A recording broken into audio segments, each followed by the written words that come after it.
أعوذ بالله من الشيطان الرجيم. بسم الله الرحمن الرحيم. قل هو الله أحد الله الصمد لم يلد ولم يولد ولم يكن له كفوا أحد. صدق الله العظيم. ما هو مؤمن ورونو بسورة إخلاص کی الله تبارک وتعالى مخته او ټول انساني امت ته، مسلمان امت ته او ټول انسانیت ته د عبارت د سورة اخلاص مفهوم افاده کوي او ورښیي او د سورة اخلاص د اشارت مفهوم او مطلب ور افاده کوي ورښیي. الله تبارک وتعالى د مخته عمل پر را نصیب کی. د سورة اخلاص د عبارت مفهوم داده چې الله تبارک وتعالى فرمایي قل هو الله احد، ووایه الله واحد او احد ذات په ذاتو په صفاتو کې یو ده، په هیڅ څه کې په هیڅ صفت کې شرکت او برابري له کوم مخلوق سره نه لري. دی په هر صفت کې ممتاز ده او احد ده. دوهم الله الصمد، الله جل جلاله صمد بے پروا او هیڅ چاته احتیاج نه لري هغه ذات، بلکې ټول عالم ټول ذرات د کائناتو علویات و سفلیات د الله تبارک وتعالى ته محتاج دي په هر څه کې، خو الله هیڅ چاته احتیاج نه لري. او دریم الله تبارک وتعالى فرمای لم یلد ولم یولد، الله جل جلاله څخه هیڅوک نه زیږېدلي او نه الله جل جلاله له چا زیږېدلی. الله جل جلاله له هیڅ چا سره نسبي رشته نه لري، بلکې الله تبارک وتعالى د ټولو ذراتو د عالمو د کائناتو خالق ده، مالک یې ده، متصرف یې ده، اله و معبود یې ده. او ټول عالم علویات و سفلیات ملک و انس و جن دا ټول د الله جل جلاله مخلوق دي، د الله مملوک دي او د الله په تصرف کې دي او د الله عبید و عبادت کوونکي و پرستش کوونکي دي. او څلورم ولم یکن له کفوا احد، او نسته له الله سره هیڅ سیال او هیڅ برابر، هیڅ همسنګ، بلکې الله تبارک وتعالى په ټول غیر له الله ټول مخلوقات و عالم باندې برلاسی ده او اله ده، خالق ده. دا عبارت دی مطالب دی عبارت دی سورة اخلاص او مطالب دی اشارت دی سورة اخلاص حضرت امیر البیان شکیب ارسلان رحمت الله علیه چې یو ډیر دردمن او متدین عالم تیر سوی دا په دې وروستیو زمان وختو کې. دی به د امت په وروسته پاتې حالت باندې په زار و خوار حالت باندې د همیش دپاره ډیر پریشان و. یو وخت کې په همدغه پریشاني او په دې کې ډیر تالیفات کړي دي.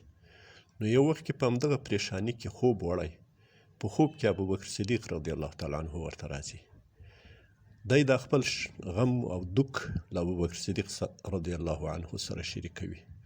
خلیفه اول ابوبکر صدیق رضی الله عنه ورته فرمایي چې دا د امت د رسول الله صلی الله علیه وسلم پاته کېدل او د دوی دښمنان مخته تلل د دغه واحد عامل او یوازنی باعث سورة اخلاص ته شا کول او په سورة اخلاص په مفاهیمو باندې عمل نه کول دي. شکیب ارسلان له خوبه را بیدار سوی، اوس په دې غم کې تللی، په دې فکر کې تللی چې په سورة اخلاص کې هغه کوم حکمتونه دي او کوم اعمال دي چې موږ ته الله تبارک وتعالی تعین کړي او موږ په هغه باندې عمل نه ده کړی. پس له ډېره تفکر او تتبع الله پاک د ده انشراح صدر او انشراح قلب کړی، نو دی په دې هدف باندې او مقصد باندې رسېدلی چې د سورة اخلاص په اشارت کې 4 مفاهیم او 4 مطالب امت ته ښودل سوي دي چې امت باید دا 4 مطالب له ځانه سره مستحکم او مضبوط ونیسي. لومړی دا چې امت ته د اتحاد او د وحدت او د یووالي صفت په ځان کې پیدا کړي. لکه احدیت د الله صفت ده، نو امت په ځان کې د توحد او د اتحاد صفت پیدا کړي. دا یو. دوهم الله صمد ده، نو امت د رسول الله او بندگان مؤمن بندگان د الله تبارک وتعالی د صمدیت صفت په ځان کې پیدا کړي، د هغه مصداق جوړ سي. صمدیت خپلواکي او استقلال او استغنا ته ویل کېږي، بې پروایي ته ویل کېږي. امت باید ځان بې پروا کړي له نور مخلوقو او له نورو فرقو له نورو قومو له نورو مذهبونو څخه. هغه په هر څه کې د نورو د مشکلاتو د حل مصدر وګرځي، نه دا چې دوی په خپلو مشکلاتو په حل کولو کې نورو ته مراجعه کوي.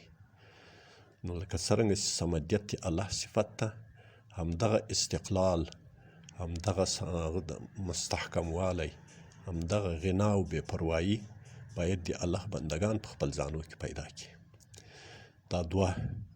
دریم الله تبارک وتعالی لم یلد ولم یولد ذات ده، یعنی امت د رسول الله او مؤمن بندگان د الله تبارک وتعالی باید په خپلو ځانونو کې هغه ټولې رشتې، ټولې اړیکې د جنسیتو، د قومیتو، د سمتو، د ژبې دا له انسانانو سره وشکوي او بې تفاوته کې له نظره یې واچي.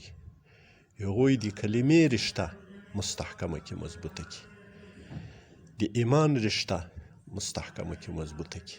لکه الله چې له مخلوق سره هیڅ نسبي او هیڅ نسلي رشته داري نه لري، نو د خدای مخلص بندگان د رسول الله امتیان باید هم خپل ارزښتونه، خپل دینی پیشرفتونه دا په قومیت پورې ونه تړي، له قوم سره ارتباط ورنه کړي، له سمت سره ارتباط ورنه کړي، له ژبې سره ارتباط ورنه کړي. نو مؤمنان باید نه ژبه وپالي، نه سمت وپالي او نه قوم وپالي، بلکې کلمه وپالي، د الله قانون وپالي، د الله نظام وپالي او د الله کتاب وپالي. په دې باندې به د دوی ټول شراکت یې ما به الاشتراک به یې همدغه ایمان و د الله کتاب و د الله پیغمبر یې. دا یې دریم. څلورم الله تبارک وتعالی صفت دا ده چې لم یکن له کفوا احد، له الله سره هیڅوک سیال نسته. الله په هر چا سرلوړی او برلاسی ده. نو د الله مخلص بندگان او د رسول الله مخلص امتیان باید برلاسی ولري. دوی په نورو قومونو باندې تفوق ولري، په وسایلو کې، په اقتصاد کې، په تدبیر کې، په ترقی کې، په پیشرفت کې، دا تر نورو دوی پورته وي. دوی د دې کوشش ونه کړي چې دوی د نورو مارکیټ او بازار او ګاکي او نور په دوی باندې خپلې سوداګانې کوي.